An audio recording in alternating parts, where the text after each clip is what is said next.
Hey, everybody, it's Patrick. And I'm Greg. With the next in our series of Advent Calendar Reveals featuring retro computers that we've all used. All right, excellent. What do we have today, Patrick? Okay, today, Greg, we have the IBM Personal System 2. This was their follow-up to the original PC line, which really included just the PC, the XT, and the AT, which were 8088 and then 8286 based machines. The System 2, they actually launched with a whole series of computers that hopefully you have some data on we can talk about, that allowed them different price points and user populations they could go after. The biggest thing about this, it was an entirely new architecture from before. You want to take a look at the ads? Yeah, I would love to. From the looks of it, the characters from MASH had a little something to do with it. They did a whole advertising segment on that, and I believe we have more than one ad using actors that were from the original MASH series. Very good. Let's watch it.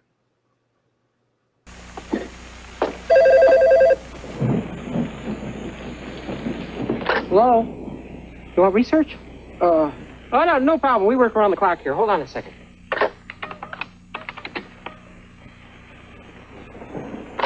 Research here. All trends are up.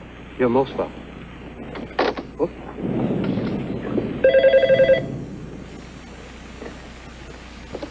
Hello? Need a shipping date? Yeah. Oh, hold on a second. Yo, price change? Let me switch you. The new IBM Personal System 2. Shipping. Yeah, I'll be out in 10 days. The next generation of power, speed, and graphics The price on that? The price is $89.99 effective Friday. to help a company, No problem. a department, or a person get their work done. Nice work, everybody. Introducing the new Personal System 2 from IBM. Hey, everybody, the new computers are here. New computers?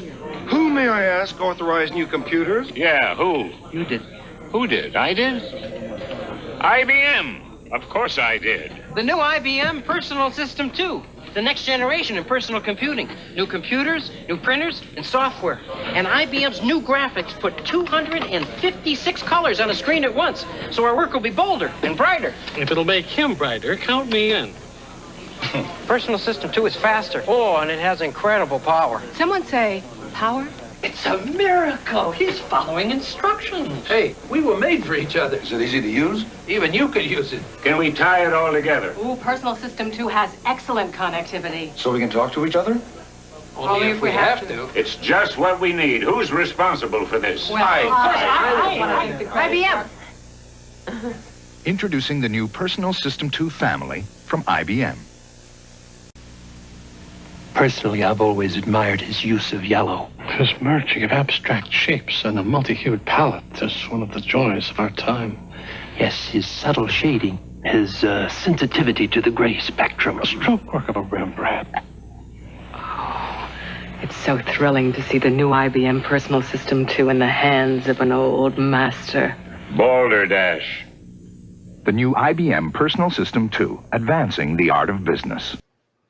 Okay, it's fun to see some of our favorite old actors pitching PCs. Yeah, I was a big fan of MASH all through the years.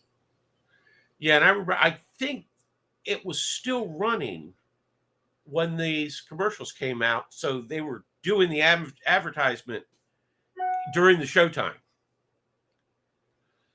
Yes, because the first, these would have come out in 87.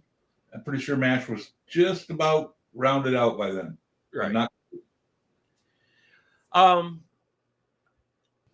As I said earlier, this is the System 2, and it's a whole new architecture.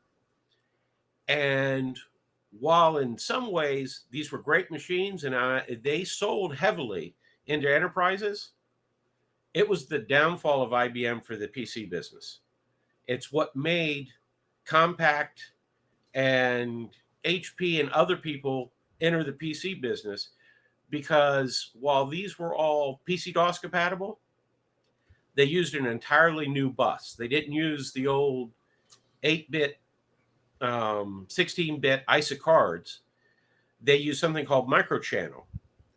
And the reason it led to the competitors taking off is Compaq and others came to them and said, okay, we'll license microchannel from you. And, so we have the new standard, because it was a better thing than what existed. But Microsoft, in their infinite wisdom, tried to really ratchet in the licensing terms. And I think they not only tried to get their pound of flesh for microchannel, but they were also forcing anyone who licensed it to also license a whole bunch of other things at premiums. Yeah, I know that game. Yep. So they balked, and Compaq and a few others came out with something called EISA, EISA, extended ISA, as a stopgap. And they went on their own merry way, and it divided the market. And eventually, those people that went down that ISA path, they developed PCI, which is what's used. Versions of PCI are used today. And it made IBM not be able to sell as many units and left the door way open to all these competitors. Huh. Well, I don't have any pricing on this. I do have some stats. Pricing would be ridiculous because there were so many models and part numbers. But it ran on IBM PC-DOS, OS2, and or Windows 2.3 all the way up through Windows NT 3.5, every iteration during the manufacture of this model. Yep.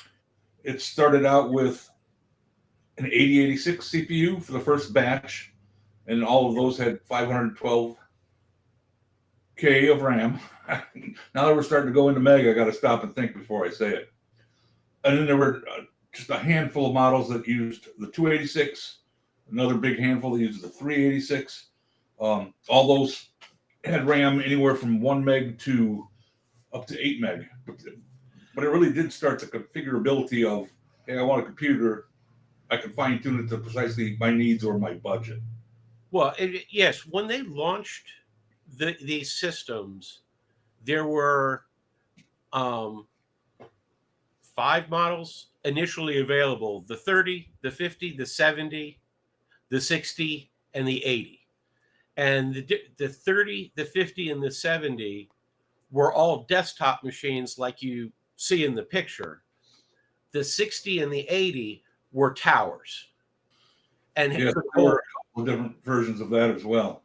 Well, as time went on, but I'm saying at launch, and the 30 had an 8086, the 50 and the 60 had 286s, and the 70 and the 80 had 386s. So that's kind of, and the prices went from 30 to 80, you were getting more and more expensive.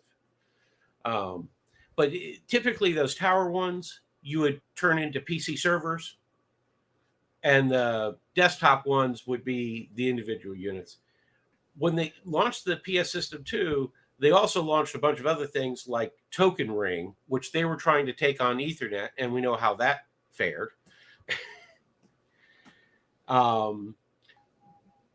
They did not sell any of these because corporations that were buying IBM mainframes would still be buying these things. Oh, yeah, they'd buy one of these to put in every single office that hooked into that mainframe. Oh, yeah. Hope you like this latest reveal on our advent calendar of retro computers. If you like this video, please give us a thumbs up. And if you want to keep watching, hit that subscribe button. And if you hit the bell, you'll get notified every time we have a new episode. And if you haven't watched all of the videos in this series, there should be a link on your screen so you can go to our advent calendar playlist and see past episodes.